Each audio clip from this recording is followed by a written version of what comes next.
सुप्रभात बहनों। कक्षा नवम। आज जो है कबीर की साखियाँ 5, 6, 7 जो है हम इनको पढ़ेंगे और इसके उपरांत जो है हमें जो है इसका अर्थ जो है अपनी फेयर कॉपी में जो है लिखना है। ठीक है, तो देखेंगे 5वें का अर्थ।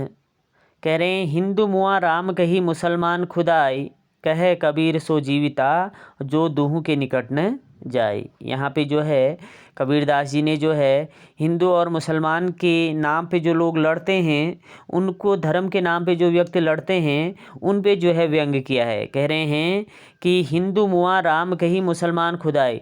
हिंदू लोग जो है राम के नाम पे जो है लड़ते हैं और मुसलमान जो है खुदा के नाम पर लड़ते हैं, जबकि कबीरदास जी कहते हैं कि ये दोनों एक ही हैं, बस इनके नाम अलग अलग हैं, ये दोनों जो है एक ही हैं।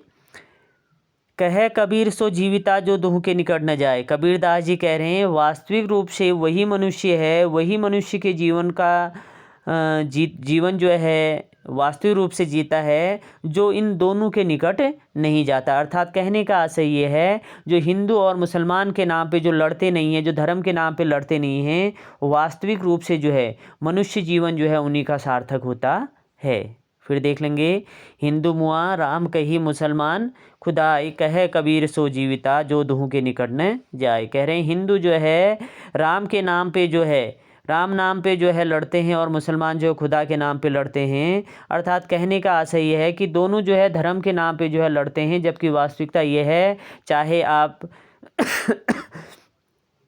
राम कहिए या आप खुदा कहिए, दोनों ही जो है एक ही परमपिता परमेश्वर के नाम हैं, बस उनको भजने का, उनको जपने का जो है तरीका अलग अलग है। इसलिए जो है व्यक्ति को जो है इन दोनों के निकट नहीं जाना चाहिए। कहने का अर्थ ये है कि हिंदू और मुसलमान के नाम पे जो है इस संसार में जो है लोगों को लड़ना नहीं चाहिए। और वास्तविक मनुष्य का जीवन जो है वही व्यक्ति जी पाता है जो इन दोनों को जो है समान भाव से जो है समझता है, इन दोनों को जो है समान भाव से जो है मानता है।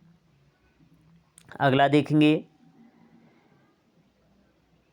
काबा फिर काशी भया राम ही भया रहीम, मोट चून मैदा भया बैठ कबीरा जीम। आगे कह रहे हैं कबीरदास जी, काबा फिर काशी भया राम ही भया रहीम। कह रहे हैं कि वास्तविक रूप से जो है जो इस संसार में जो मनुष्य जो है ईश्वर के स्वरूप को पहचान जाता है, उस परमपिता परमेश्वर को पहचान जाता है, वह जो है कह रहे हैं उसके लिए काबा फिर काशी भया। उसके लिए जो मुसलमानों का तीर्थ स्थान है काबा और जो हिंदुओं का तीर्थ स्थान है काशी, वो दोनों ही जो है एक समान हो जाते हैं। राम भया रहीम, और राम और रहीम में भी उनके लिए कोई अंतर नहीं रहता।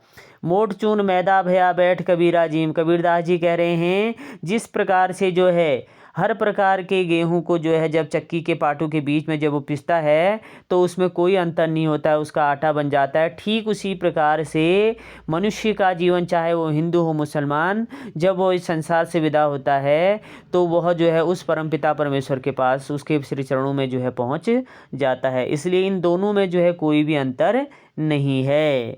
फिर देख लेंगे, काबा फिर काशी भया राम ही भया रहीम। जब मनुष्य को कह रहे हैं कि वास्तविक सत्यता का जो है परिचय हो जाता है, वह वास्तविक ईश्वर को पहचानने लगता है, तो उसके लिए जो है काबा और काशी में जो है कोई अंतर नहीं रहता है और ना ही राम रहीम में जो है कोई अंतर रहता है। वो समझ जाता है कि ये जो है ईश्वर के दो स्वरूप हैं, दो नाम हैं, जबकि ईश्वर एक ही है। मोट चून मैदा भया बैठ कबीरा जीम। कह रहे हैं कि जिस प्रकार से जो है चक्की के दो पाटों के बीच में जो है जो अनाज है वो पिस जाता है और उसका स्वरूप एक समान हो जाता है, ठीक उसी प्रकार से मनुष्य भी इस संसार में जो है अपना जीवन यापन करके अंत में, चाहे वो हिंदू हो, चाहे वो मुसलमान हो, चाहे वो सिख हो, चाहे वो ईसाई हो, किसी भी धर्म का वो व्यक्ति हो, वह जो है भगवान की शरण में जो है पहुंच जाता है, पंच तत्वों में जो है विलीन हो जाता है।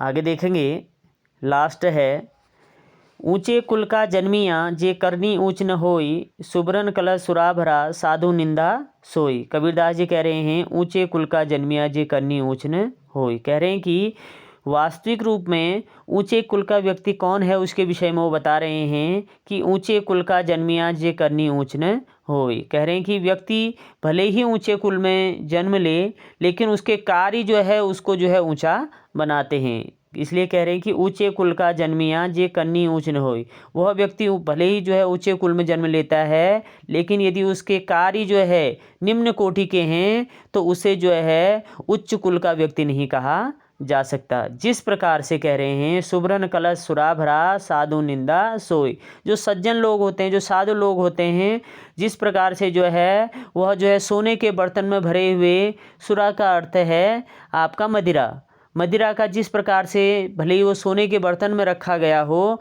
उसकी सदैव निंदा करते हैं, ठीक उसी प्रकार से कह रहे हैं भले ही व्यक्ति जो है ऊंचे कुल में जन्म लेता है, लेकिन उसके कार्य यदि उच्च कोटि के नहीं हैं तो उस व्यक्ति को जो है ऊंचे कुल में जन्म लेने वाला व्यक्ति नहीं माना जा सकता है।